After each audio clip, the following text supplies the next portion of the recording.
Hi guys, welcome. Thank you so much for actually joining us on a Wednesday evening. My name is Jonah. Welcome. On this show, right, we'll be actually speaking to some of the region's leading developers, wealth managers, real estate investors, and educators about their failures, successes, motivations, and thoughts on the current market trends. So, in today's session, we have Sani Hamid from Financial Alliance. Currently, he's also the director for the Economy and Market Strategy Division. So, Sani has nearly 30 years of working experience in the financial markets, having worked for companies such as the S&P MMS, where he led a team of analysts covering emerging Asian economies, BNP Paribas Peregrine as a senior economist, and S&P Ratings as a director in the sovereign team overseeing the ratings of countries such as Indonesia, India, Malaysia, and Singapore. So if you guys have a question for Sani, do type it in the comments below and we'll try our best to answer them.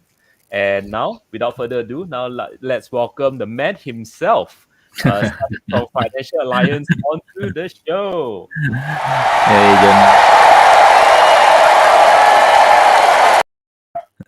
Yo, Sani. Thank you. Hey, it's a pleasure having you on the show, man. Do tell us a bit about yourself and how did you start your career in finance? Wow.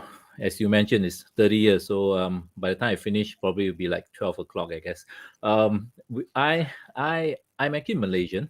I come from I was born in Kuantan. Spent my primary school days in KL, in fact. Went to school in KL, Damansara and such. And then after I moved back to Kuantan, so I did my secondary school in Kuantan. And after that, after my SPM, I came down to Singapore. So I did my degree, A-levels here, degree here, and later on followed it up with a master's from NUS in economics and such. And I've been here for the longest time. So that's my kind of like journey from primary school all the way to where I am today. So I'm an economist in career. I do asset allocation now for my company. We have clients and I guide our clients as to where I think are the best place to invest in. We do financial planning. So therefore, our view is a little bit more longer term, not so short term, not so speculative in a sense. But again, I need to understand the whole market. And I've been through everything, as you mentioned in your opening. I've done bonds, I've done FX, I've done research and such. So I've been blessed by being able to go through the whole works of things. So I think, that's about it. Yes. Wow, that's very, very interesting. So to give our audience here a little bit more context, right? Sani, do let us know like a little hidden fact about yourself, of maybe every besides the things that your family and friends will actually know. What's your interest like besides finance? Wow. Okay. Not many people know, but some of my friends do know. I'm an avid prepper. And a prepper is defined as someone who prepares for eventualities or risks. Like in the US, it's quite common to have what we call doomsday preppers and stuff. I'm a little bit more of but I don't prepare for doomsday. I prepare for normal stuff, which sometimes people just don't prepare for. So typically what I do is give you an example. At home, every room must have a fire extinguisher. Every room must have a fire blanket. We do have smoke detectors and such. At the start of the COVID situation way back in 2020, when I saw things going on in Wuhan and stuff, already I was preparing and ordering oxygen tanks, for example. Wow. And that was because I saw videos of people in the hospitals there with oxygen tanks next to them, and straight away it kind of occurred to me that if really this was the case, this is going to repeat itself potentially everywhere in the world, and true enough, in India, and I think there was some in Malaysia, of course in Singapore not yet, but and we hope it won't happen. Cases are rising, but it's still under control. So that kind of thing. So and it extends a little bit further into something which I like to do, which is humanitarian work. So this prepper kind of thing extends to the fact that I like to go to I won't say like, but I hope it doesn't happen. But when it happens, I tend to go into disaster areas to help out. And it's not with any organization. It's myself. So I give you an example. I've been in Bangladesh twice, and at the very onset of the Rohingyan crisis, when there were like hundreds of thousands of Rohingyans who moved over to Bangladesh and stuff like that. And the most memorable one was in Palu, Indonesia, Sulawesi. The tsunami happened, I remember, on a Friday, and on Monday I was on a plane there, bringing stuff in and helping Wow. out and stuff. And yeah, it was a good experience. And these are the things I like to do. And my prepping kind of thing helps me because I'm always prepared, so to say. Yeah. Was it something in your primary school times that actually made you such, or was it the army, or was it something Mm. that actually you experienced throughout your childhood, right? That made you like a prepper and maybe a humanitarian as well. But the humanitarian part of it has always been ingrained in me by my parents, especially my mom and stuff. The prepper part, I think, came when I had my first child, and I think that was in about 2004, and that was about the time of the SARS crisis. And really, being a new father and such, you felt kind of helpless. What to do, you don't even know, and you weren't prepared and stuff. So from then onwards, it kind of like I'm like that. Once I get into something, I really go all the way and learn about it. So there's a lot of videos, a lot of reading, a lot of books about what the Americans were doing, and they are in the forefront of this thing, Yeah. and learning from there. And yeah, and from then on, it just kind of got hooked to it. So it's a little bit of I do it because I feel safer, and I can sleep better at night. Although sometimes my friends and my family thinks I'm a bit cranky, crazy Definitely. in a sense. So you're actually anticipating for the worst, and you always prepared, right? Yeah, No matter where you exactly. go, you'll be thinking maybe 3 steps ahead. You're right. I enter into a movie theater and I'm looking where are the exits. What happens if something happens? That situation. Yeah, Yeah. yeah. Something like a pilot, right? From what I recall, is like pilots have to be always think 3 steps ahead Mm. wherever they are Many careers you have to do yeah, that. many Yes, careers also. exactly. Yeah. Wow, fantastic. So thanks for that, Sunny. And also besides that, I'd like to welcome some of our audience here. We have Pauline, Sharon, and KL Tang. Thank you so much for actually joining us today. And also, if you guys have a question for Sunny, right, do type it in the comments below. We will try to answer them as much as we can. So today's topic is on the stock market and the stock market update lah for the rest of the 2021, and also perhaps for 2022 as well. How can we better prepare for it, and how can we better anticipate what is going to happen, and what should we be prepared for? So Sunny, my first question to you is, Um, do you think the markets right now are actually overextended?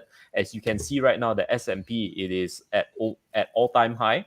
mhm, We had a recent minor correction. It's still not a bear market right now, mm. but do you think it is still very overly extended, and do you see more upside for the years to come?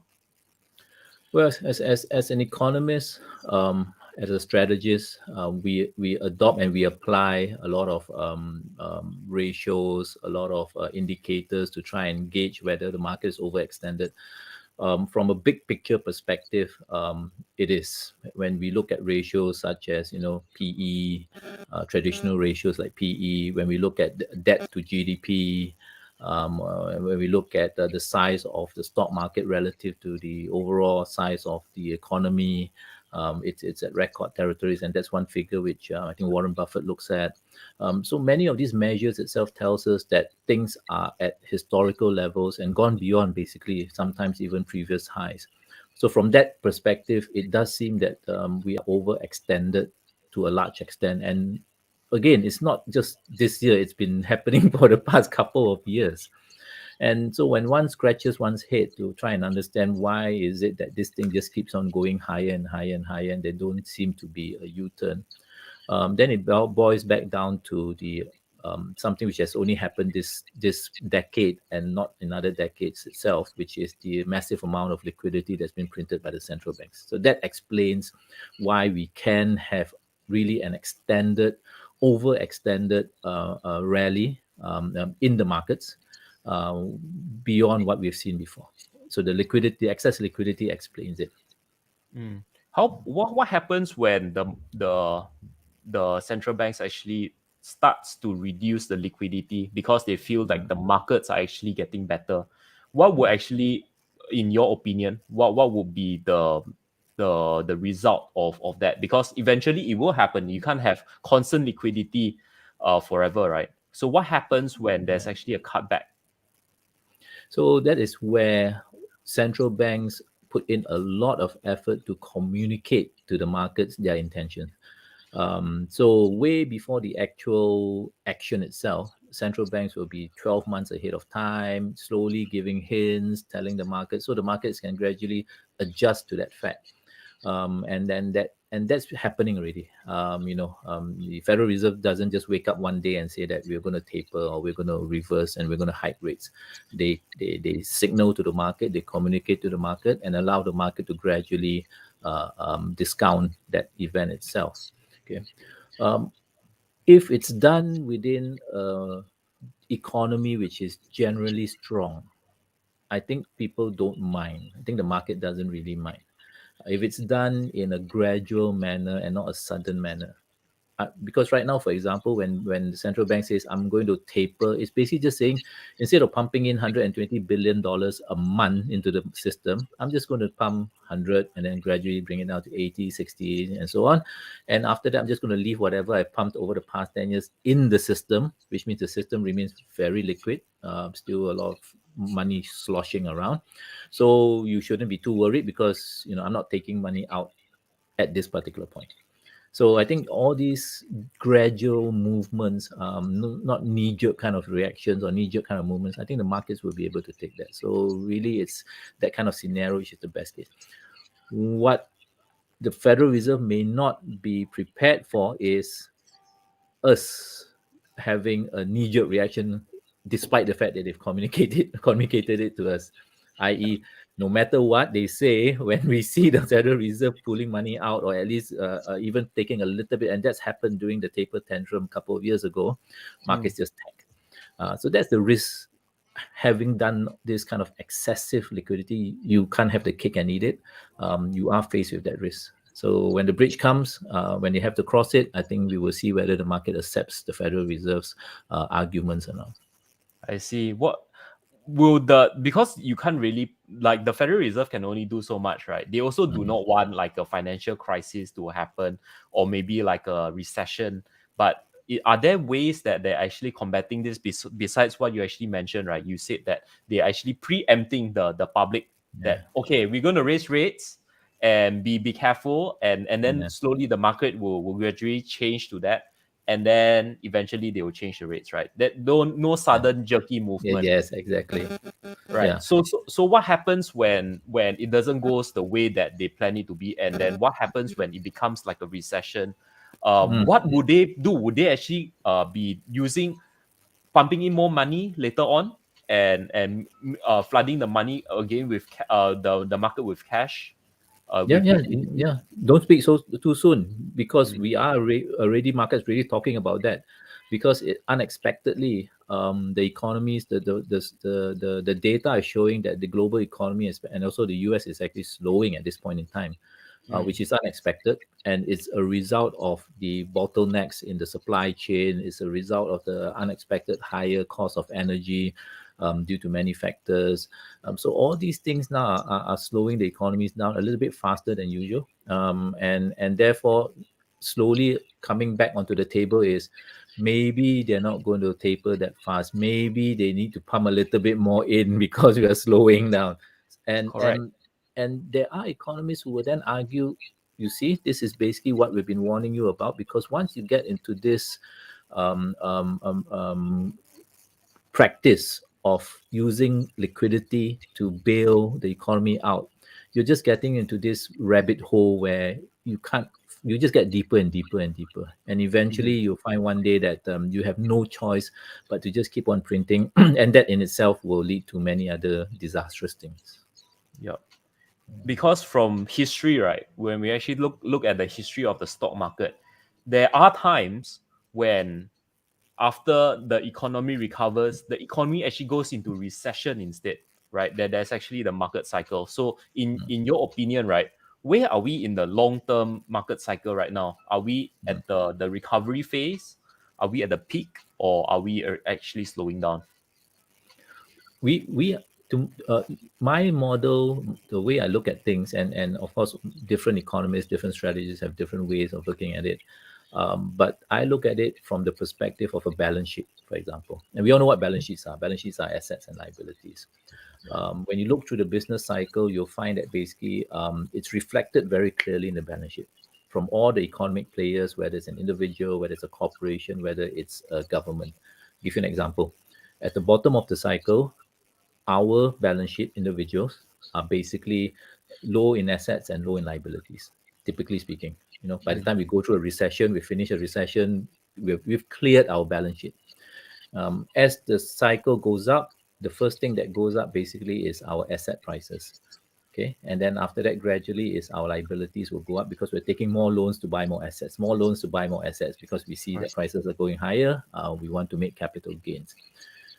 Both assets and liabilities will increase. At the top of the cycle, you'll find that both of these are quite high already. Asset prices are high and liabilities are high because why? I borrowed as much as I can from the banks in order to buy as much properties as I can, and therefore I Right. have very high. I have a lot of loans and I have a lot of assets. Okay, um, growth is a function of consumption. Consumption is a function of spending, and spending is a function of your balance sheet. If your balance sheet is way up high, overpacked, I mean, it's maxed out on your asset side, maxed out on your liability side, you basically don't spend a lot. You can't spend, you can't borrow anymore to spend. Okay. Mm, So what happens is naturally then there will be a recession setting in. And mm, when a recession sets in, then the balance sheet unwinds. The first thing to come off basically is your assets. Because why? Asset prices come down, home prices come down very fast, but loans don't come down. yeah. At the property developer or someone in the Right. property side. And the loans only come down when they're write-offs, or either write-offs or people pay down their debts because they're going to a recession. And then the whole cycle then resets because when you're at the bottom of the recession, it's again low assets and low liabilities. Okay, so throughout the whole business cycle, just by looking at the balance sheet in aggregate of individuals, companies, and sovereigns, we can roughly tell where we are in the business cycle. So today, if you Okay. look at the amount of asset price, price of assets, very high. Bonds, equities, properties. And when you look at the liabilities in terms of debt, extremely high. We've got the Mm, highest amount of debt ever in history for the global economies. So we've got high assets and high liabilities. Where does that put us in the cycle? At the very top. So the question then is, why are we still not coming down? Why are we still going higher and higher and higher? And the answer to that is, I spoke about three economic players: individuals, corporations, and governments. Traditionally, these are the three players in an economy. We got a fourth player coming in the past 10 years: central banks. So mm, central banks have effectively come into the picture to become that fourth economic player and lent their balance sheet to this whole picture itself. So balance sheets, when they max out, that's when economies turn down. But you got this guy who's a central bank who can effectively have a little bit of a unlimited balance sheet because they can print money and they can just absorb all the assets and so on and so forth. So right now we are seeing this extension beyond our normal norms of a cycle because the central bank has surrogated its balance sheet to allow the markets to grow faster. I'll give you an example. Central bank is now taking away, or had also taken away during the '08 crisis, all the toxic assets from banks' balance sheet. Mm. They go to the bank and say, "Hey, you got bonds which it's lousy bonds and stuff. Give it to me. Why? I need to clear your balance sheet because otherwise you won't go out and lend money to the economy. So once I Correct. clear out this balance sheet, this toxic assets from you, the loans that are non-performing from you, take it onto my own balance sheet. Mm. You then feel better to go out and lend, and the economy. So you see, all of a sudden, banks don't have any more toxic assets on their balance sheet. Why? Because central banks have lent their balance sheet. So this is the reason why we are seeing.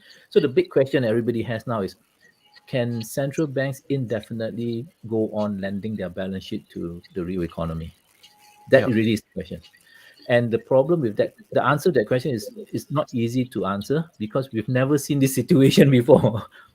Yeah. No one knows at what point does the market penalize the central bank for effectively lending too much to the balance sheet. I mean, this balance sheet of the Federal Reserve has gone from 1 trillion to 9 trillion.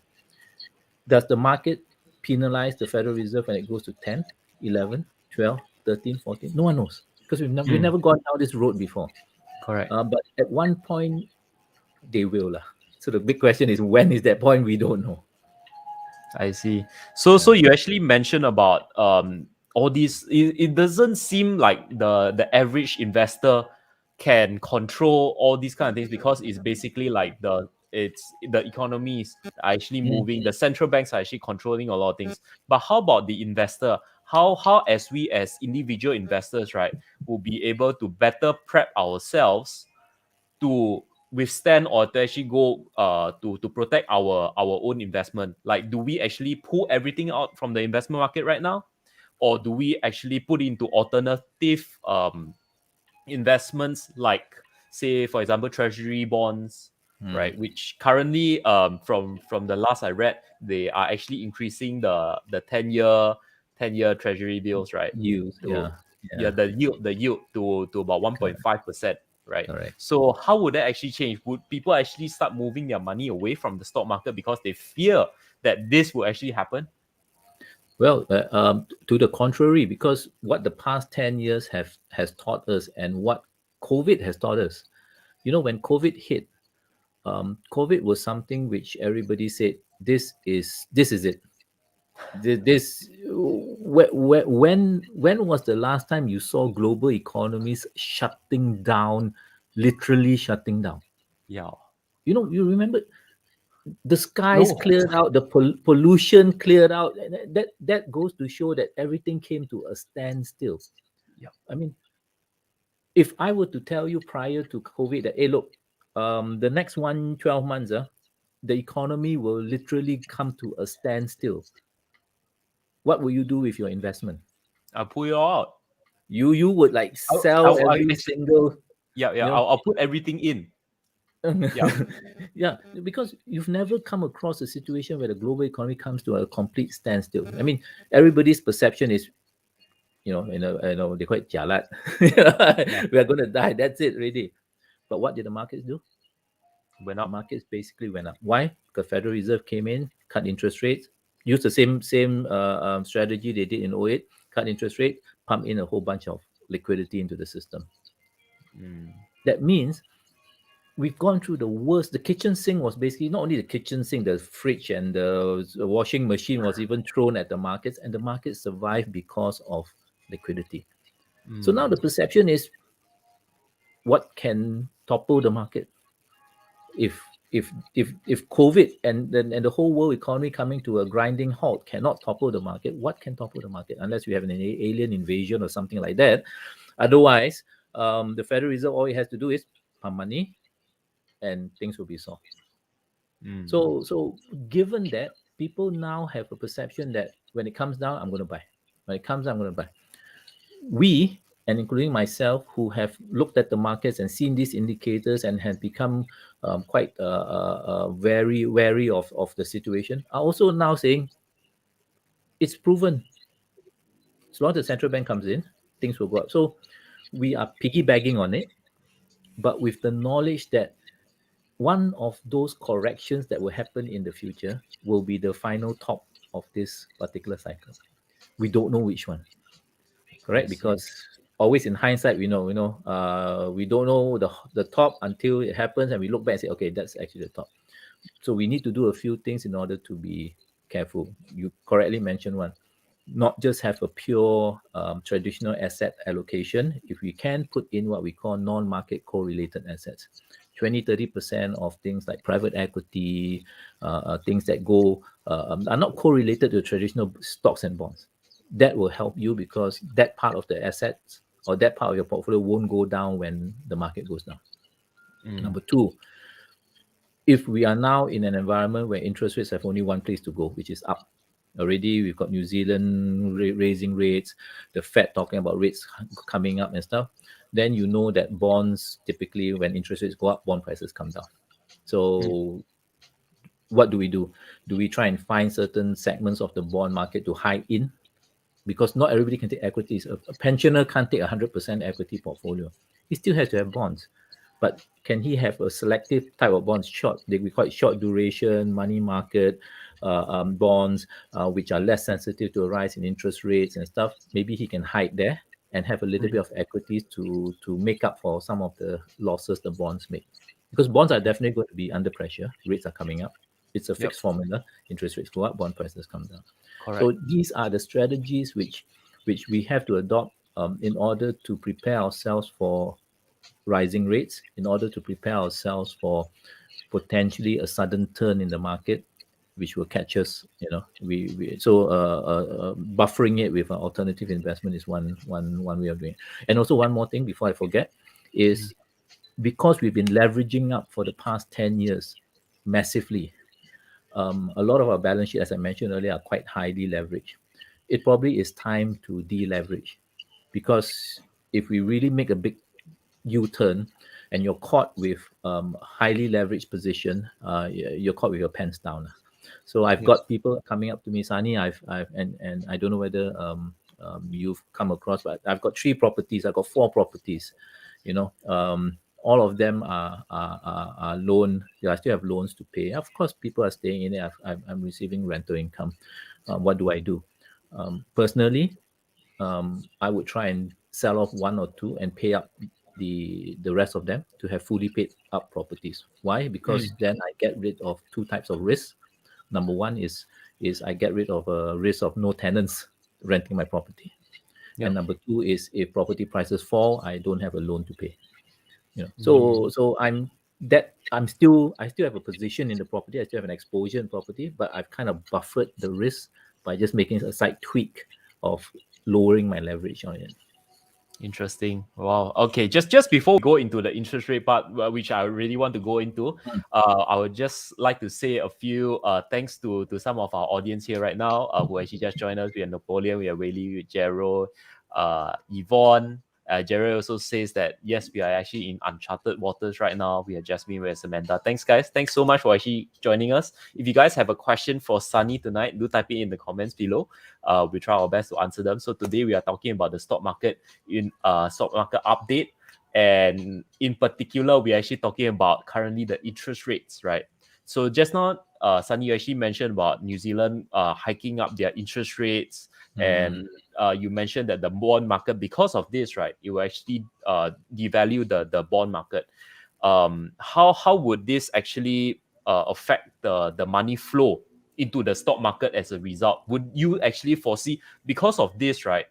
And through history also, we actually seen the charts that when interest rate goes up, contrary to what we study in university, where interest rate goes up, the stock market goes down, but it's the interest rate goes up, the stock market goes up, the interest rate goes down, the stock market goes even higher, right? So Yeah, you're right. yeah, it's crazy. It's a crazy world that we're living in right now. So how do you explain all this craziness? Well, if I put stacks of money in your pocket, and money in your pocket doesn't earn anything, the thing that you do is to go out and find a place where it will earn you something. Okay. So if you think that you may be risk adverse, you will put it in bonds. And if you look at what the monetary policy is happening, let's say, for example, in the year 2008, when they first started to cut rates, the US cut was rates were like 3.7, 3.4%, and they cut all the way down. So automatically it's like, If rates come down, bonds go up, and bonds are one of the safer, more safer than equities. So no brainer, money went into bonds. Okay, now bonds are riskier, correct? Because we just all agreed that interest rates are going to go higher. So I'm going to say, where do I put my money now? So interest rates go up, I better bring my money and put it into the equity markets, because where else can I put it? Yeah, put it in the bond market, is probably going to get hit.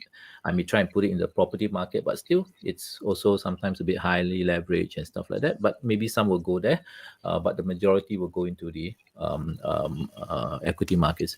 We have seen articles where pensioners in Germany, for example, in Europe, whom suffer from the fact that European interest rates are either zero or negative, they have started, and it's a trend, to invest in American equities, because American equities have Mm. just gone up. Correct. So if you're a bond investor, you have a choice.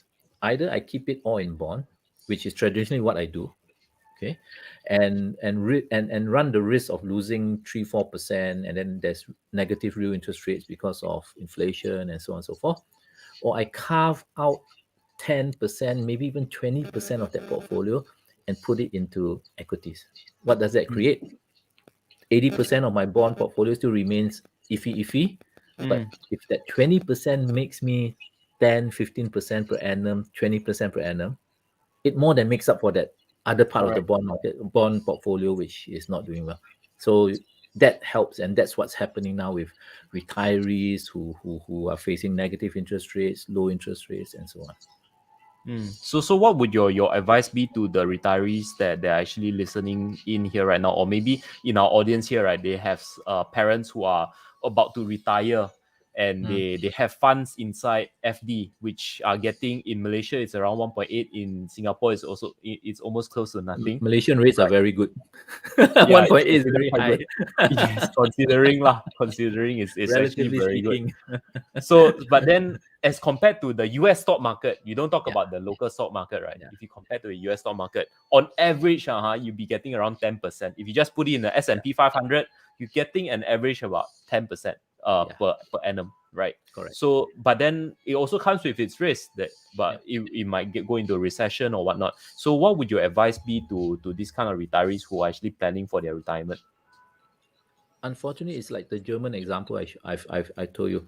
It's you need to then look for you need to segmentize out 10-20% of your portfolio and take a little bit of risk on that 10-20%, which typically isn't the way people think, because you're going to retirement and stuff.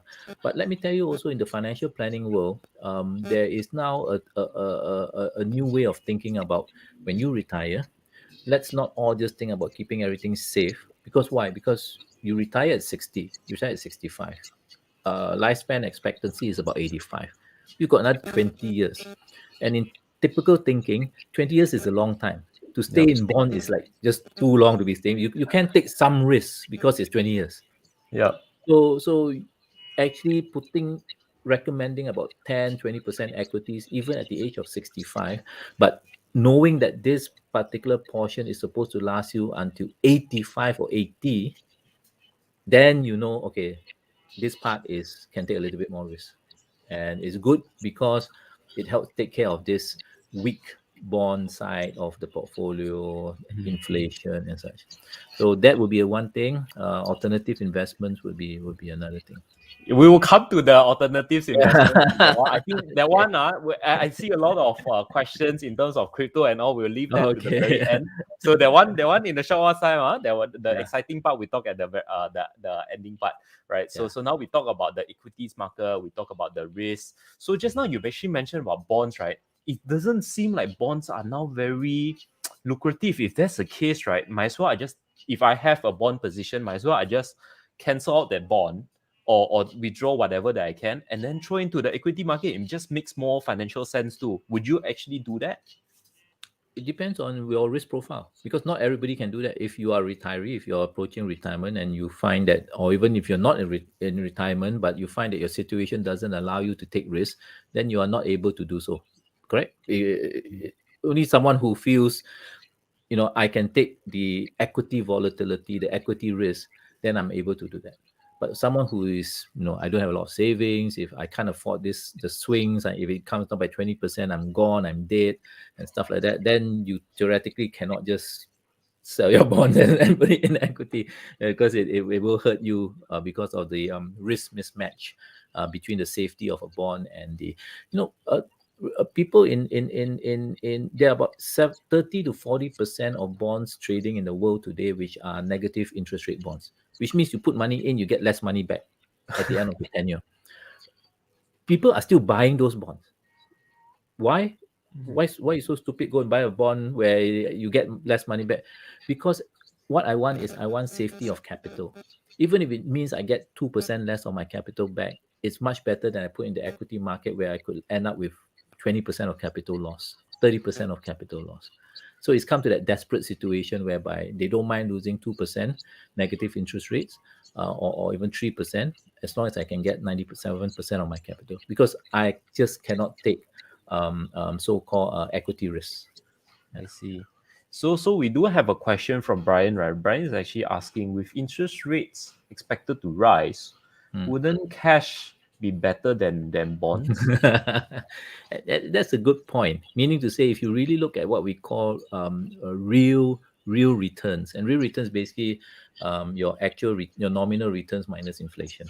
Okay, if bonds are yielding negative, and assuming, let's assume that's the case. Okay, Yeah, then negative interest rates on bonds minus inflation is going to give you a much deeper negative. negative real returns, Yeah, compared to cash, which is zero minus inflation, which is yeah, that's true. better, so to say. Yeah, Correct. so so you work out the numbers from that perspective, and you see which one is better. Of course, in Malaysia, you can still. One more thing about bonds is, you can still find bonds at 4 or 5%.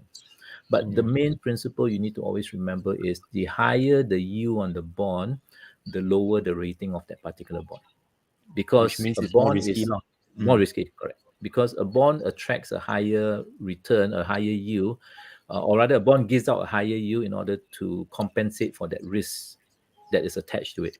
So Right. the Chinese property bonds, Evergrande, and stuff like that, I think a couple of years ago, you probably find potentially even 10% returns, 10% coupons on those bonds. Why?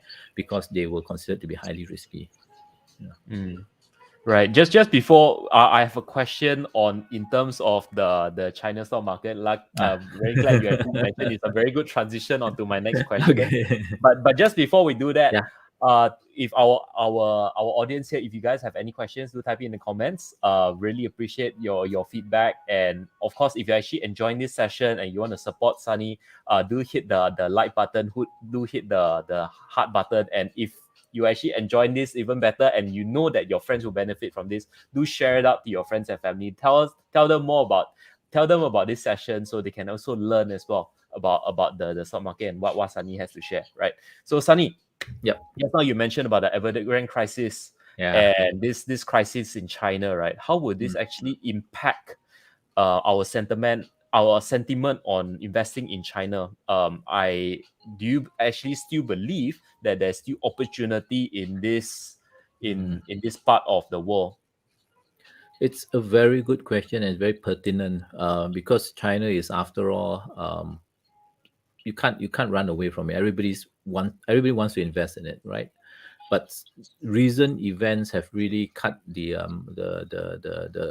feel of the expectation right down the middle. So there's some people who see the glass half empty, some people who see the glass half full. Okay, half empty means, of course, more pessimistic. More pessimistic because the view is that this move towards common prosperity in China, it is basically policy driven. It is basically structural in nature, which means it is not something which is just going to go away after a couple of months. It is going to be ingrained into the thinking of policies all the way from now on. Okay. Correct. But we must remember, because when we look back in history, China started out in 1979, opening up the economy, decided that it's going to take two paths: politically still communist, but economically capitalist. Yeah. And it was a brilliant move, because that move itself ensured that millions of Chinese came out from poverty, because China grew at 15-16%, first via what we call fixed capital formation, and then after that, later on, with domestic consumption and so on and so forth. But it worked. The only thing is, you can't have the cake and eat it, i.e., you can't accept capitalism and say, I don't want the bad things about capitalism, which is Correct. widening Gini coefficient, people who are just so rich and people who are so much poorer, and so on so forth, and so on so forth. Okay.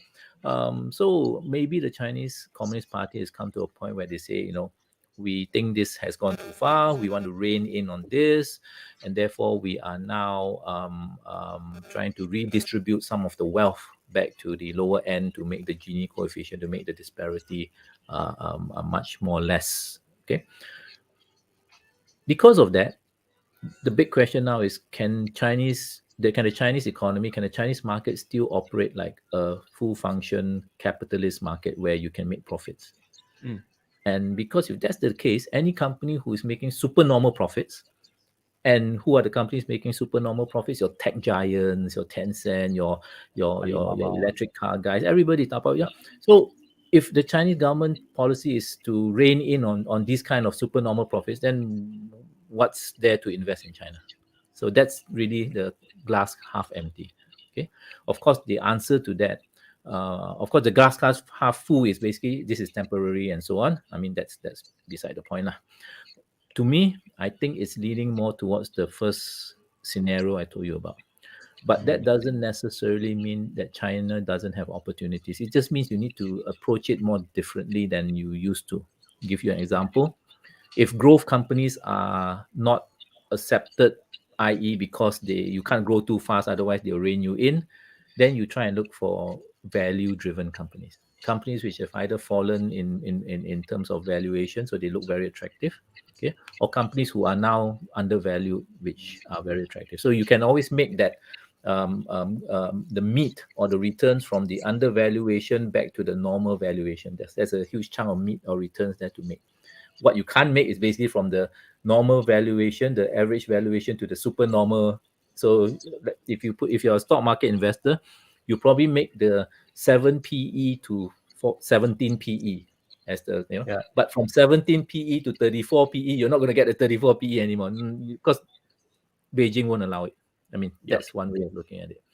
The sector choice will be very important. Sectors that are in the good books of the Communist Party. Maybe it's energy, social things that relate to so closing the social disparity, infrastructure, green stuff. Yeah. So I think those are safe because I don't think they want to rock these kind of major sectors which they are also promoting. Yeah. Correct. So So it's so a different place to invest in. I think just different strategy to adopt. so from what I understand from that is they will be promoting what the communists feel is right for the way forward, Yeah. because they are currently not allowing any profits for the education sector, which is a big is a big thing. It's a big thing for investors. Suddenly, like those education stocks all just went down the drain, right? Because of that. Exactly. I mean, as an economist, it's mind-boggling. Yeah. It's like a country just comes out and says overnight that you're no longer supposed to do business like a capitalist economy. You are now a socialist, or you zero profit.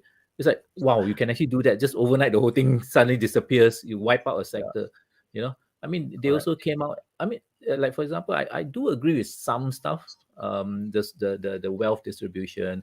I totally agree with the fact that the kids only should play video games for 3 hours over the weekend and stuff. Okay, I totally agree with that. Yeah. But it also shows how heavy-handed, how micro the Big Communist Party can be. brother-ish. Yeah, Yeah, I would say and big. they're putting people on the boards and stuff. So the general feeling is, yeah, even the Western world is doing some of these things, trying to redistribute wealth, higher tax, and making sure that there's no monopolies and so on and so forth. But it's just that the way Beijing does it is like, wow, there's really this policy risk inherent in especially in this period of time where things are just a bit uncertain. I see. With this, uh, just now you mentioned about the tech stocks, right? If you Yeah, actually see currently the tech stocks are super undervalued. If you actually see in terms of PE and their growth and all, it's been taking a very big beating.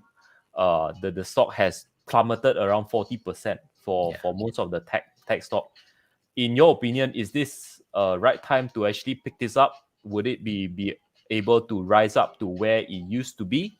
And from the last few days, we can actually see certain market movement back towards the China stocks that it's getting a bit more momentum right now.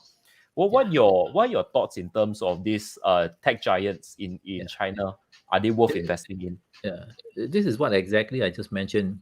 When things get undervalued, and the Chinese tech stocks have actually gone up a little bit, quite a bit, in fact, up from the bottom itself.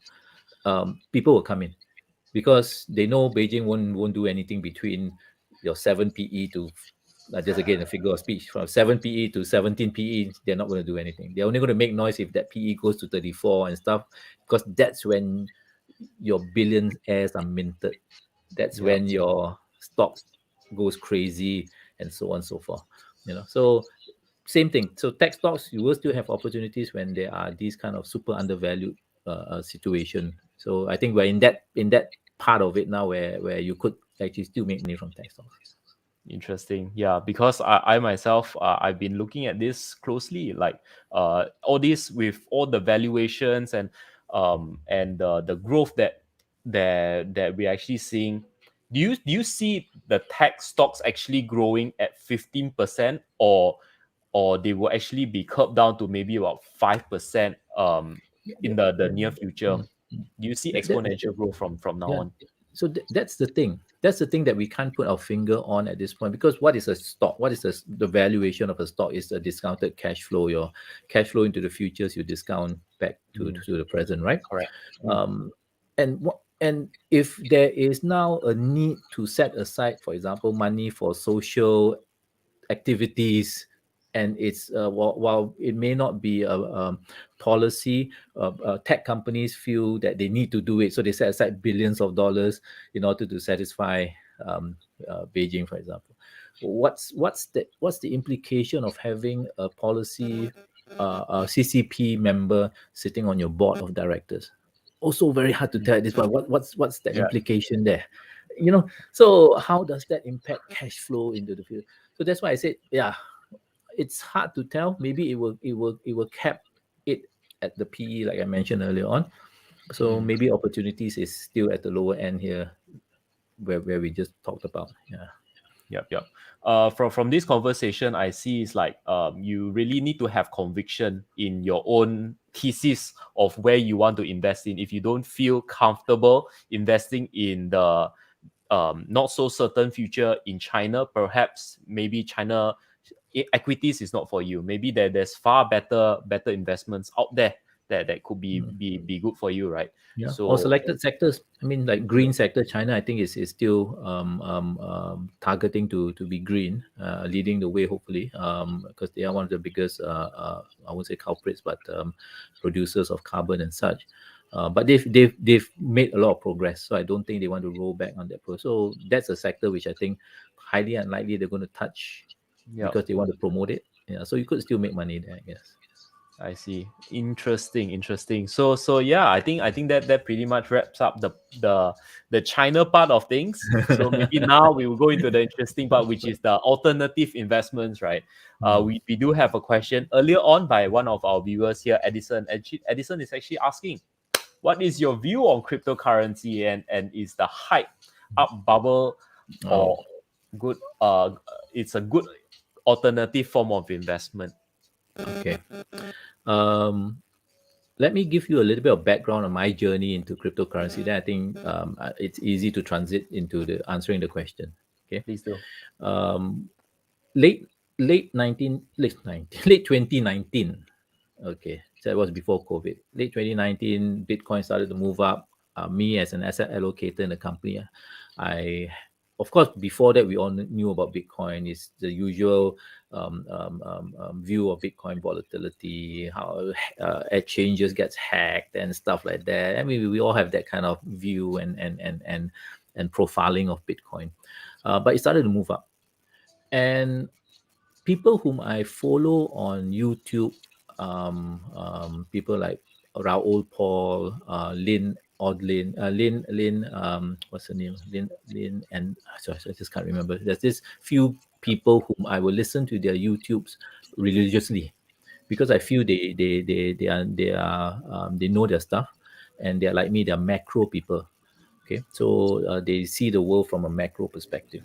And if you don't know, macro people are the most risk adverse people in the whole wide world.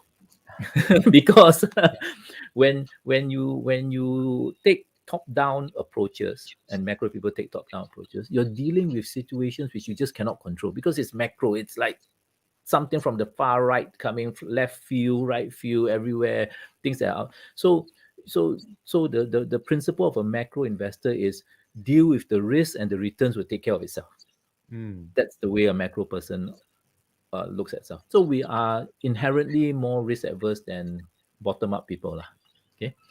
Um, so when these macro people all of a sudden start over the, not all at once, but gradually, hey, I'm investing in crypto. Hey, I've taken a small position. Hey, my position has grown. Hey, I'm like 100% in crypto. I'm like, hey, hang on, wait. I respect you.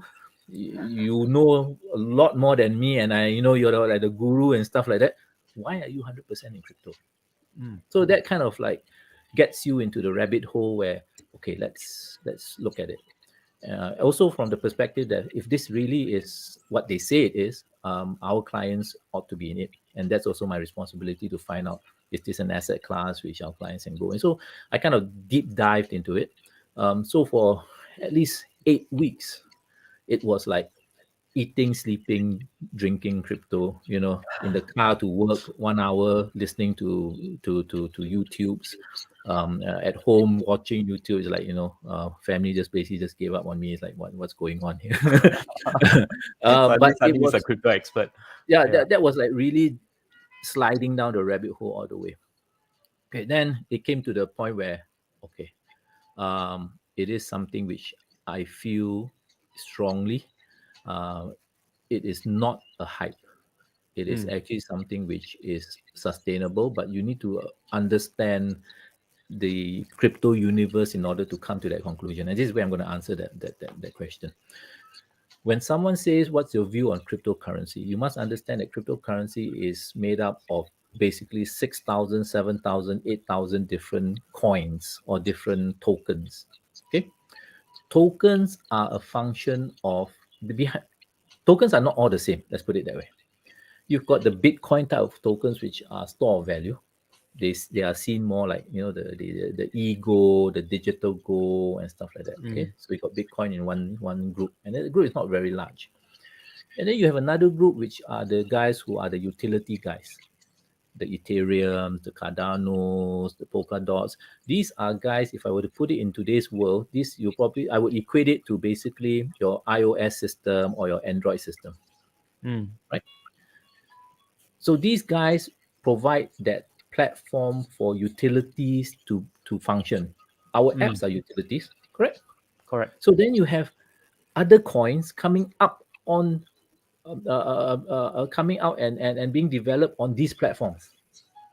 So you have, for example, the sushi swaps, the DeFi guys, the decentralized finance, and Yeah. so on, being built on top of. So it's layer one, and then they've got layer two, and then they got developers apps and stuff.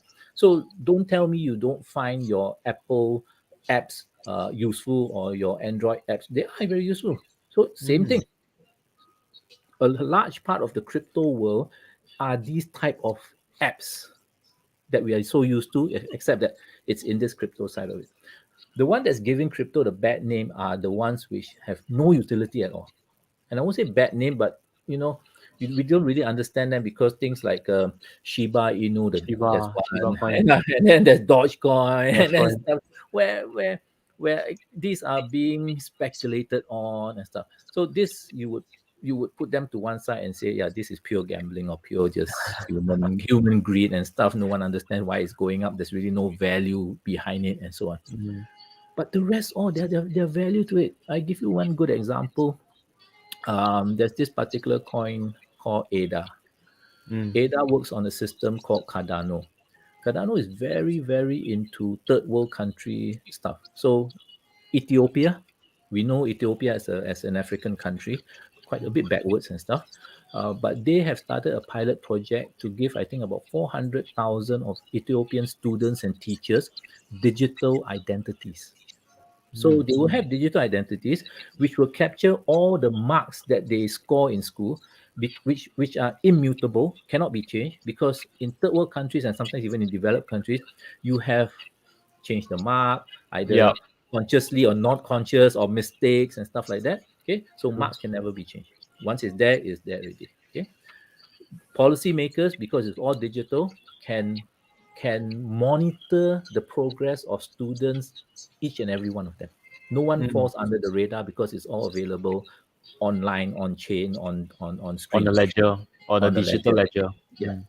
This guy is doing badly, send him for remedial classes. This guy is doing good, let's put him into this particular course, or he's doing very well, this go to this course. This guy is doing extremely well, let's give him a scholarship.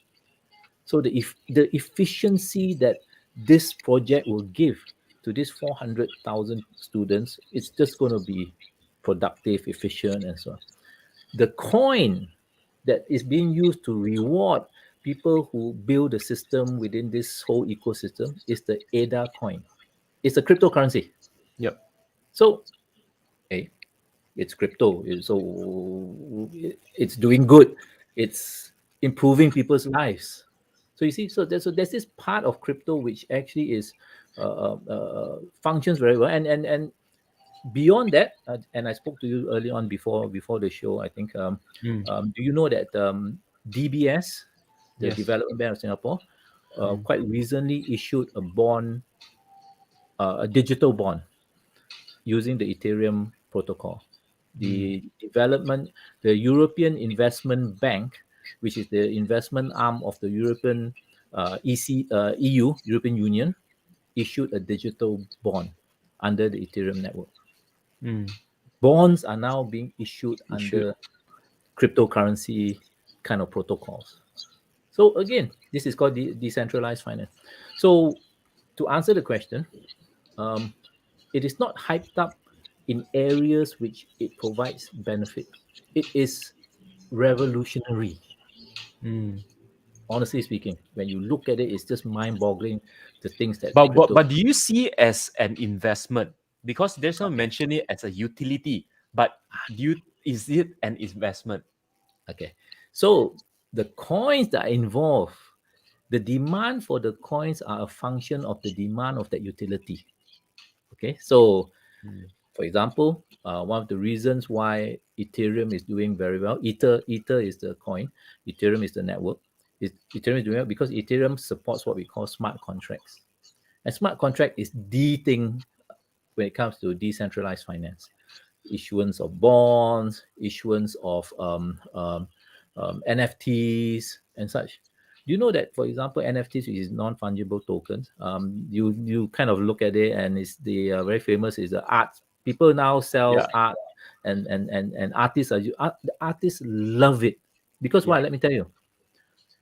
I create a song, a digital, and I put it as a digital in a digital format. Okay, Mm. you want to buy my song, can. Okay, you basically buy my song. I now sidestep all the recording companies. I can issue it straight to you. I save tons of money comes to me. Correct. Yeah, my song can be broken up into lyrics, drum beat, tune, da da da.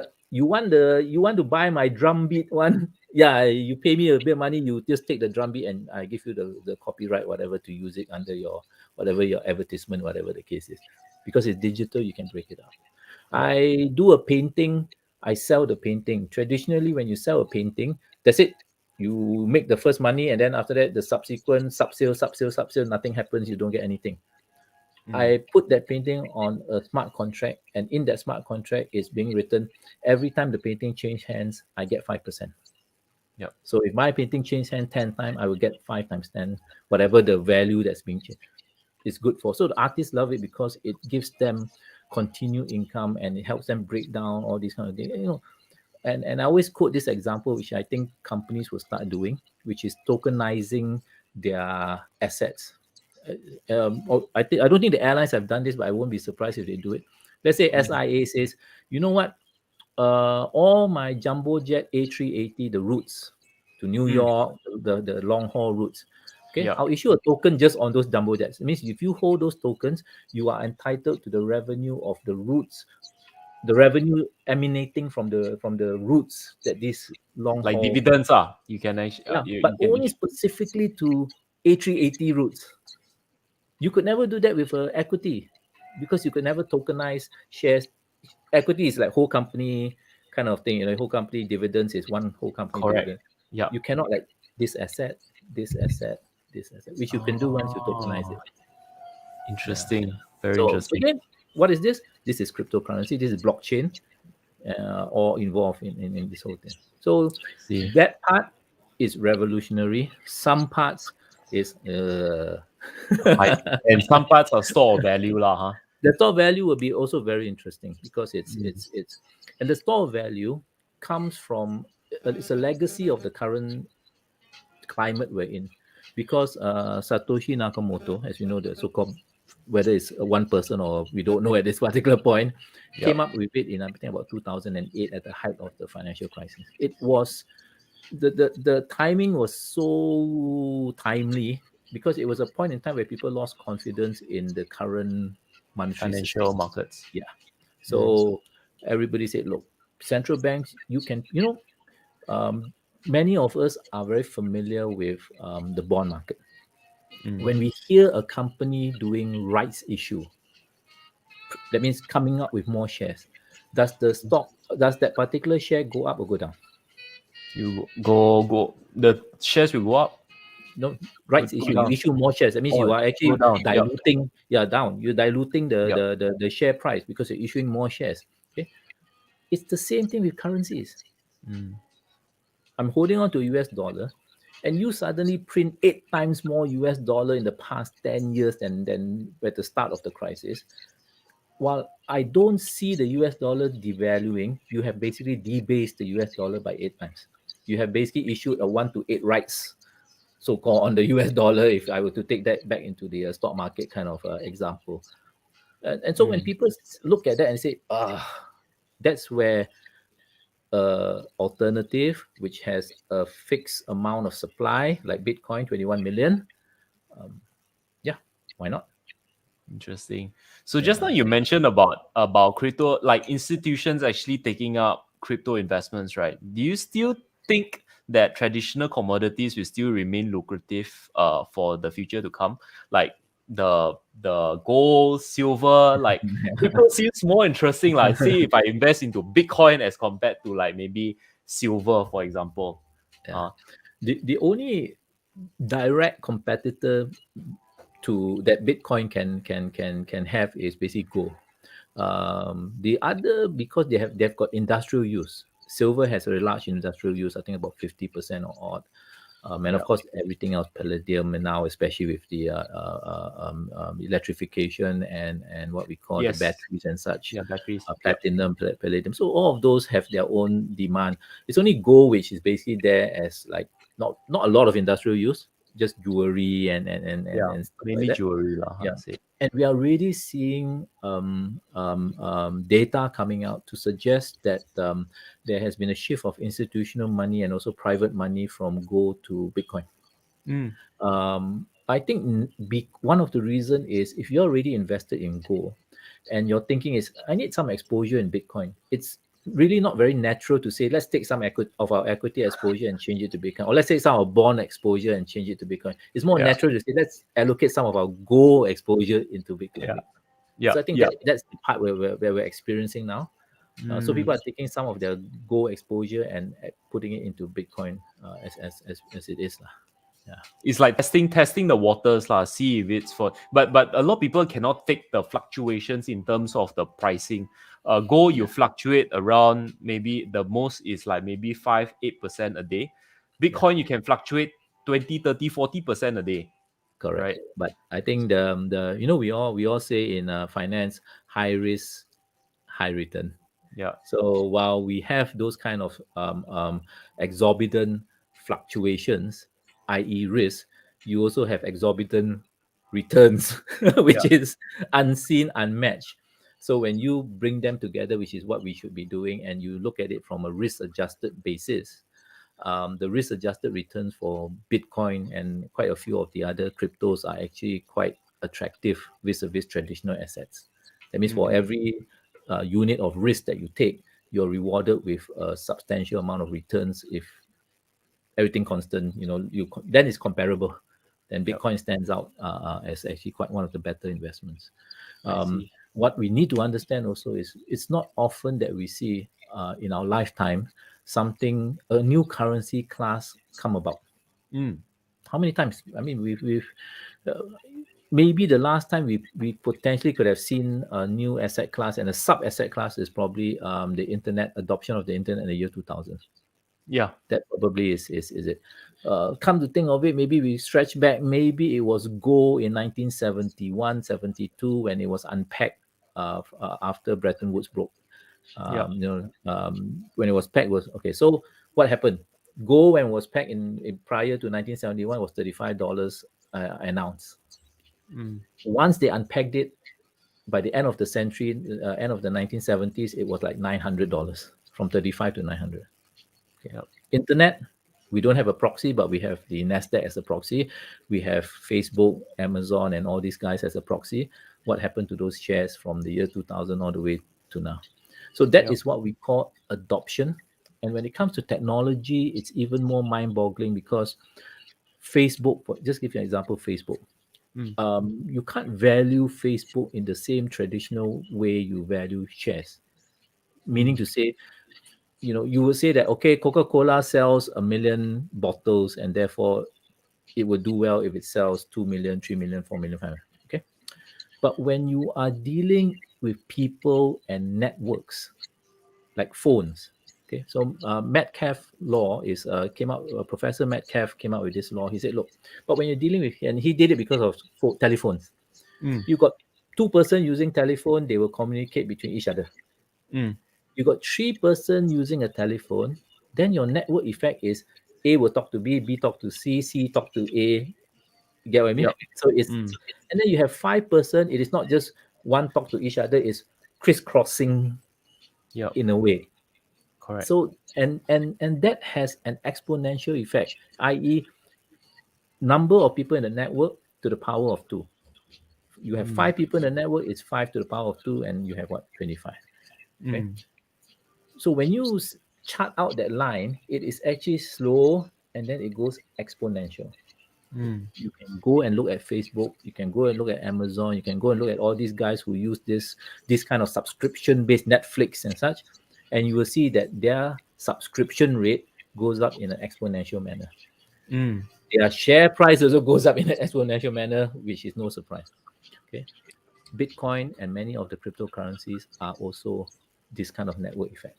Same thing. Oh. I've got a wallet, you got a wallet, you got a wallet, you use stuff like that. So this is something which people are talking about. It's being adopted. And the reason why we're seeing this huge swing up is because it hasn't found its equilibrium and this network effect is taking place. Wow. Yeah. So Singwei, in our audience here is said is mass adoption, right? Which is very Yeah, true, yeah, lah. exactly, Mass exactly. adoption.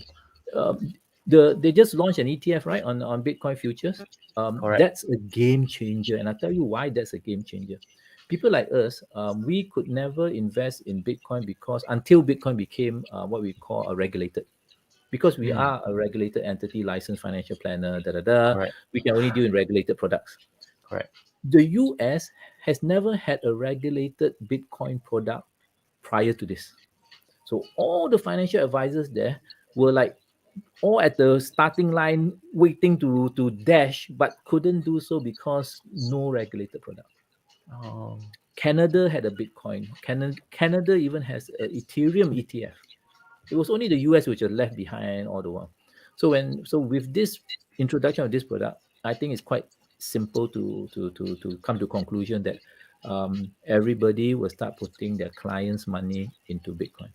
Yeah. In A Malaysia, certain portion of it, lah, huh? Certain certain, yeah, yeah. portion. So in Malaysia, the Security Commission has actually has 3 digital exchanges, DEXs, tokenized, Synergy, and what's the other one? I can't remember. Yeah. Yeah. Okay. There's Anyway, there are one. three. There's three. There's three. Yep. I Yep. apologize if they're here and That's all I right. can't remember your name. Okay. So when they announced that they were actually regulating three exchanges. Okay. Is it Luno? Yes, Luno, correct. Mm. You're right, Luno. Yep. Three exchanges. We tied up with Synergy, one of them, Oh, okay. because now that you're regulated, we can actually get our clients to, we can recommend and we can refer our clients to get them to open up an account with you and put some money in. So our recommendation to client is 1% of your Total portfolio. investable assets of your Mm. portfolio. 1% won't kill you if things go wrong, which we don't Yep. think will happen. Okay, but it gives you a nice kind of like a sweetener.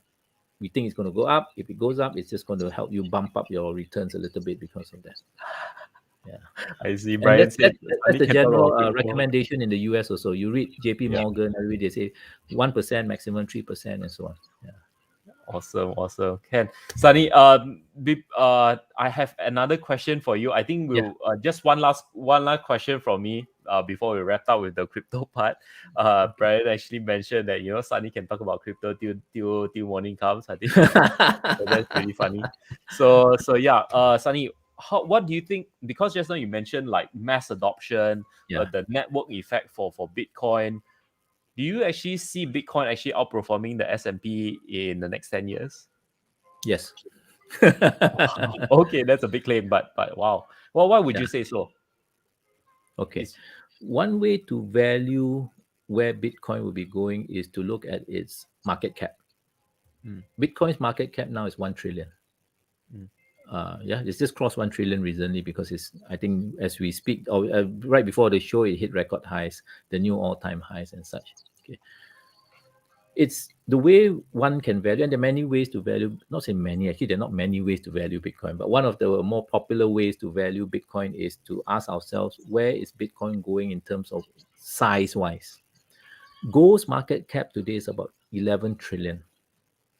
Okay.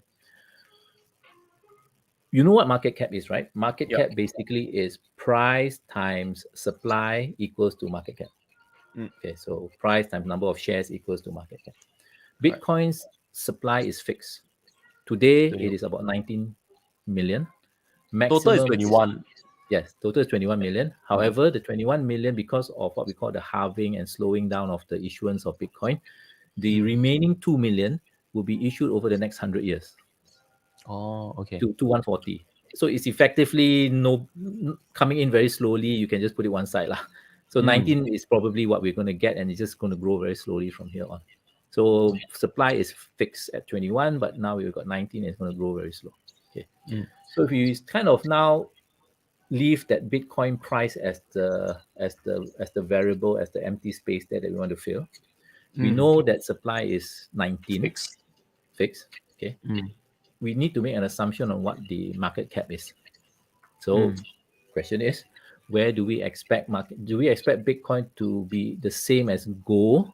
If that's the case, then market cap will be 11 trillion. Yep. Do we expect Bitcoin to maybe be half of gold? So market cap is 5 trillion. Okay. If you put 5, if I remember correctly my math and when I did it, I think at 5 it is $250,000 Bitcoin. That means if Bitcoin just goes halfway of gold's market cap, Yep. it's equivalent to 250,000 per Bitcoin. If Bitcoin equates to gold's market cap, it's as big as gold in terms of market cap. It's it's 500,000. So take your pick. It's between 250. I think minimally it's going to be half the size of gold. I won't be surprised if it basically goes beyond gold. I mean, we've never seen gold being adopted as a legal currency in the world. We have one country and we have a few in the pipelines who potentially could be also adopting Bitcoin as legal. It's mind-boggling. No one expected that. Definitely. Not even the most optimistic of Bitcoiners expected that. That was supposed to be 10 years away, just like was 10 months away. So that's how fast the adoption is. Just to give our audience here some disclaimer, this is not a recommendation to buy or sell. or anything. This is just our sembang malam lah, huh? Sembang This malam is minum just kopi. minum kopi. There's no kopi, but I got a bit of tea. But this is not definitely not a recommendation. Do your own due diligence before you actually invest, and definitely seek FA Financial Alliance for advice. Do hit Yeah. Sani up, or In reach out to in any Malaysia, it's any called financial advisors. FA advisory in Malaysia. So if you just Google FA advisory, we have licensed financial advisors who can guide you through your journey, lah, basically. Yeah. So Singwei says, do your own diligence. Very true. Yeah, I very can't. true, Yeah, that very true. you cannot discount the fact. You have to Yeah, do your own due yeah, diligence. Have your own conviction, and if you don't know what to do, seek for help. Seek financial help from certified people and people who have a track record like Financial Alliance, right? So which also brings me to the last section of our segment tonight, which is how do you at Financial Alliance, right? How do you actually mm, evaluate your risks versus your returns, and how does this actually impact your clients? mm. How do we actually? Sorry, what was the question again? How do we? So how do you evaluate your risk? Because just Mm. you actually say that previously you mentioned that you have to deal with the risk, and then Ah, your returns yeah, will actually take care of yourself, right? correct, The correct, returns will actually take care of correct, itself. So correct. Exactly. at FA, right, how do you actually evaluate your risk? Maybe you can share with us, right? Ah, So okay. people have more confidence, Yeah, or yeah, yeah. Of understand a course. bit more. Mm, Totally, totally. Yeah. So there are a few ways to go about it. When we deal with portfolios, then you actually try and actually control the risk by quite naturally diversifying. We ensure that portfolios are well diversified. We used to diversify portfolios according to geographical regions, US, emerging markets, then after that, what we call Europe. Okay, and the portfolios were crafted in a way which is quite used often in our side of the world, which is a core satellite. We've got core components, which are mainstay, and then we have satellites which are a little bit more like take a short bet on certain. So we have, for example, US, Europe, and emerging markets. Those are our core, but we mm, also like India, so we have a small little allocation to India. We like China, we have small allocation. So these are called the satellites allocation. So that ensures a nice diversification of the so-called portfolio. We've actually moved away from that, in recognition that nowadays in the modern world, things actually don't go, or rather it's less effective on a geographical level. It's actually more effective now on a thematical level. And let me explain a little bit. mm. We see a few teams driving markets for the next, not only few years, next few decades. Okay, and what are these teams? Number one, decarbonization, climate change. You Mm. cannot run away from it. Um, it's not only being driven by activists, by people who feel very strongly about climate change and such, but it's also driven, more importantly, by regulation. I mean, Singapore itself is saying that by 2040, no more fuel cars and things like that. And many countries between 2040 to 2050, there will no longer be any more combustion engine cars on the roads. Everything will be electric vehicle, and so on. So there's a hard deadline there to meet, and that drives investment, that drives capital to that particular sector, and therefore there are opportunities there. Digitization and this blockchain that we've spoken about, it will permeate through every, starting with the finance sector, and it will go to every sector where there are a lot of documentations, a lot of issues with trust and such. It will be in those sectors. So it will drive, again, investments in that. Commodities. This is a function of the first two, which I mentioned. Do you know that actually, for example, every 1 degree rise in temperature, global crop yields drop by, basically, if I'm not wrong, 10%. Wow, I Yeah, didn't know yeah, that. yeah. So if temperatures are going to rise by 3 degrees Celsius, and we are on the path actually for 4, you're talking about supply crunches lying ahead, because there's the yields actually, because crops are very Dropping. sensitive, Mm. extremely sensitive. Yeah. Yep. So that again feeds into the soft commodity theme. And then if you talk about electrification, batteries, and stuff like that, you and I know. Then we're Yeah. talking about like lithium, palladium, copper, and stuff like that. So that is a hard metal. So automatically, those initial two themes will feed into that commodity theme. So we think these three themes are going to be the mainstay in the next couple of decades, not just one decade, but next couple of decades. And therefore we should actually adjust our traditional way of allocation now more towards this kind of allocation. Yeah, so that's one way we are positioning. But amid it, the risk mitigating factor will always be there. Make sure that you don't just invest in one fund. Make sure you invest in several fund managers.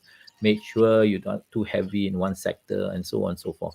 Yeah, so we will have those risk factors, and there's always an overlay, which is us, me, for example, Mm. which means that if we think that markets are super topish and stuff, if we feel that things are just so, I can then say, let's just take some risk off the table because it's getting a little bit risky at this particular point in time. Yeah, Mm. so we have these several things going on. And one more thing before I forget, even the choice of funds itself are beginning to change. It used to be fund managers used to be long only. They just knew how to go long, buy, go long. Okay. Yeah. Fund managers nowadays are given a wider mandate. Some of them can actually hold more cash. Some of them can actually have a bit more sexy mandates like long and short, alternative investments. Why? Then the risk management actually starts from their level already. Mm. Because for long only fund, if the fund manager can only go long, I have to make sure that I take risk off the table when there's risk, because he can't take risk off the table. He's only a long Correct. only. Yeah. Correct. But if some of that risk mitigation responsibility falls on the shoulder of the fund manager, he can really do some stuff there which will help a lot. I can add on to it and so on. So these are some of the things that I think will help in terms of what you just mentioned. Okay, I so the see. path is clear. We have no doubt that point B for digitization, point B for climate change, point B for commodities will be much higher in 10, 20 years. No doubt about it. It's how we take that journey, manage the volatility, and ensure that it's not something which will drive clients like, oh no, I can't take it. It's like a roller coaster, right? So we try and smoothen out that journey. I see. How about the instruments that you use? Just now you mentioned about how you actually do, but what are the instruments like? Do you actually use option contracts in your trade at Financial Alliance? Do you if some of our audience here are actually very well versed, like my friend Singwei here, do you sell calls, or do you sell puts to actually own the stock at a Yeah. lower price, and to do this kind of things to hedge against your position Mm. or whatnot. So Yeah, do it's a share good, with it's a us good, how yeah, yeah. very good question. Mm, We don't do it outside, meaning to say that we basically will allocate, we will do the more the top-down approach. So mm, we set the teams. Okay, so I say these are the three teams that we think will drive investment over the next couple of decades. Okay, we then select the fund managers who will execute, we think are the best fund managers to execute these teams. Okay, the fund manager mandate itself may allow for the, and we would love to have more of these kind of fund managers, which will allow them to hedge, for example, using derivatives. So mm. if they see a situation whereby so they can sell calls, whatever the case is, to protect themselves and such. We even have fund managers who may even use this as a means of generating alpha. So at the fund manager level, yes, derivatives can be used. Not many fund managers today are allowed to do so. Increasingly more, and we hope more of them, because we want to give that risk responsibility to the fund managers if possible. Right. So fantastic. I think that pretty much wraps up our whole session for today. Is there one final advice that you would like to let our audience here know, to maybe just sum up one giveaway, or one advice that you want to share with our audience here tonight? Okay. Well, it would be, well, I mean, we've spoken a lot about markets. We've spoken a lot about investing in markets. I always tell investors, and investors tend to be quite apprehensive, worried about the markets because it's up. You mentioned earlier, it's if you ever watch Warren Buffett, if you ever watch a very famous fund manager today by the name of Katie Woods, the ARK investment, Yep. Our yeah, investment. Yep. yeah. For example, give you Katie Woods, huh? Yeah. I'm sorry if I'm taking a little bit longer. Yeah. Please, Right. please do. Yeah. We have all Okay. night. Sembang sampai So, dua this, so, belas there- malam. so this is not Zoom where something comes out and say you've got left 10 minutes, right? No, no, no, no, no, no, no, no, no. We go as and when we want. It's okay. Yeah. It's Okay. So it's I give you an very example of casual. Yeah. example of Katie Woods. Katie Woods. Huh? Katie Woods basically, we as normal investors, when we invest in something, we look at our entry level, correct? Because we Mm, say we look at entry level, we say that basically this particular stock is going to go up, and that's why we're buying today. And if that stock goes down the day after we bought it, the week after we bought it, we get very distressed because God, I've got in at the worst level. Is I should have gotten in later. I would have gotten a better price, and we sulk about it and stuff. Okay, yep.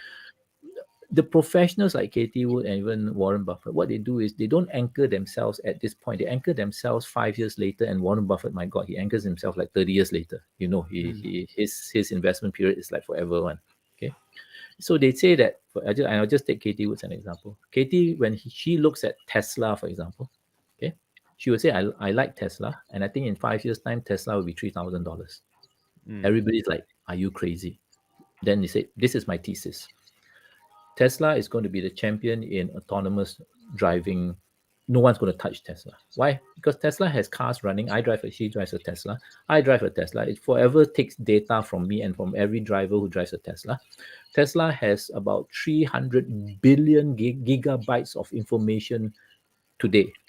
mm, The next guy, which is Google, who goes around doing your Google Maps and stuff like that, has 300 million gigabytes, billion and million.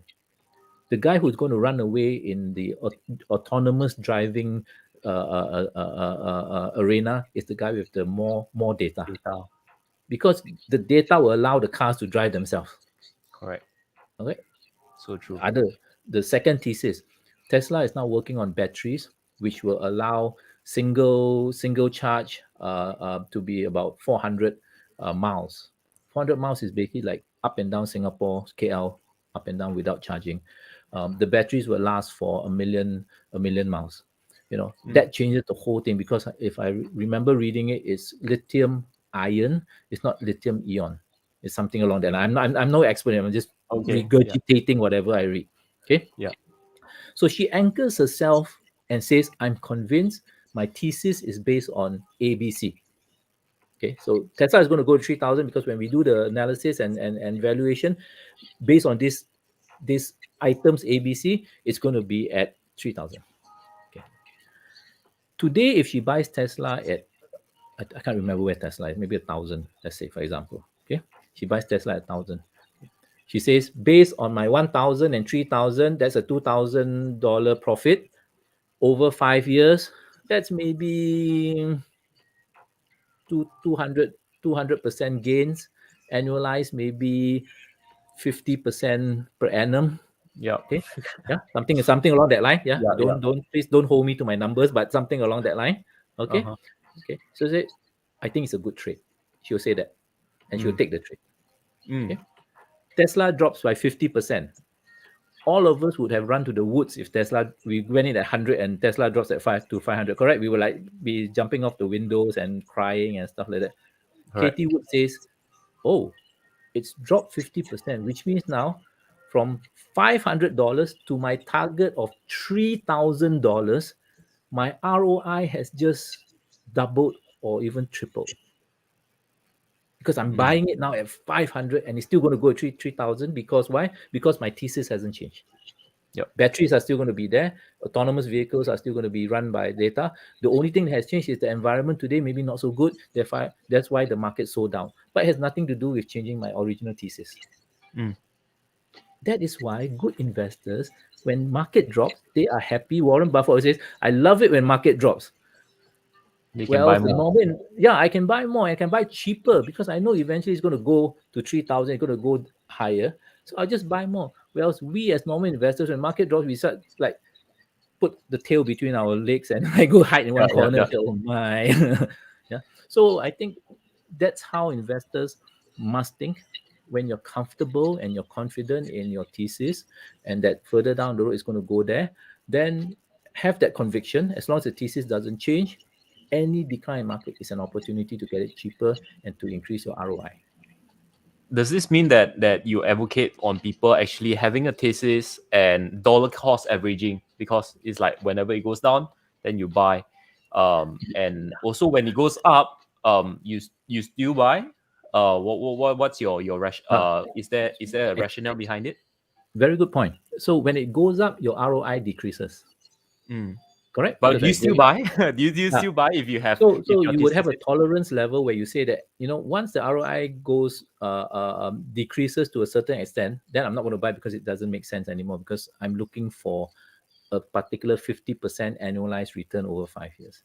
If my mm, ROI drops to 20%, then there are other opportunities out there which will give me 50%. So I'm not going to invest in this. I'm going to find something else which gives me my standard ROI, which is 50%. wow, Yeah. that is So a fantastic answer. yeah, so you just reallocate somewhere and find a new Mm-mm. gem because this guy doesn't give me the correct ROI. But my existing holding still does, correct? Because my existing holding was bought at 1,000. Yep. So Yeah. I believe like your last advice is to have the conviction lah in the company, is to have uh Yes. think like Katie Woods, right? Katie Woods think like Warren Buffett. We Buffett. always say we always say we want to think like them. We want to follow them. We buy books and we go for seminars and stuff like that. But the first instance that our stocks drop by 20-30%, we're out. We cut losses. We're True, out true. of there. Yeah, But the real guys are like, I'm buying more. definitely. All right. So Sunny, how can our audience here get in touch with you, or how can they actually get in touch with Financial Alliance or Yeah. FA Okay. Advisory in Malaysia? Right. So you just have to Google FA Advisory. We have both a so-called Facebook, and of course we have a web page. Google FA Advisory. There is the contact number there under the contact us. Drop us a line. We'll be more than happy to talk to you, understand your needs and stuff. We cater to a whole range of investors. We don't basically target, i.e., high net worth. We have solutions for high net worth and everybody, but basically we serve the whole community. All right, fantastic. Thank you so much, Sunny. Thank you Thanks for again having so me. much. No, it was really nice to me. And I hope I wasn't rambling on and on and No, no, on. no. I guess everyone, like, if you guys actually enjoy what Sunny actually shared, do give us the thumbs up, share it with your friends, and say thank you, Sunny, in the comments below. Like, we still have like about 20 of us still online. Like, it's constantly, I can actually see the viewers, right? There's constantly around 25. No one actually really dropped out. I think a lot of people actually really enjoyed the session. I appreciate Enjoy it. what Sunny and Thanks for Sunny actually saying. shared. Yeah. It was amazing. I learned a lot. And Sunny, thank you so much for actually being Thanks here. for having And me. yeah, and if you guys haven't already subscribed to the YouTube, or if you're actually watching this on a podcast, do subscribe. And that's how you can actually get more information, or watch more videos like this from us. And you can actually get in touch with Sunny. And last but not least, I'd like to leave everyone with a quote right here by Benjamin Franklin, where he actually mentioned that an investment in knowledge always pays the best interest. Nothing pays off better than educating yourself. Do the necessary research, study, and analysis before making any financial decision. Right. With that, thank you so much for actually tuning in. Oh yeah, I just like to thank some of our audience here who have been here since the very beginning, have been watching with us together for the past 1.5 hours. We have Peng Tek, we have Ai Chin, we have Seng Wei, we have Jennifer, we have Jia Wang, right? We have KL Tang, we have Edison, we have Ao Yong, we have Nikki, Angie, Winston, Brian. Thank you so much for actually joining us. I can't name everyone, but Thank you. really appreciate your time and effort. From myself and Sunny, we would like to bid you a good night, Sure. and we will see you in our next session. And bye for now. See you guys. Yeah.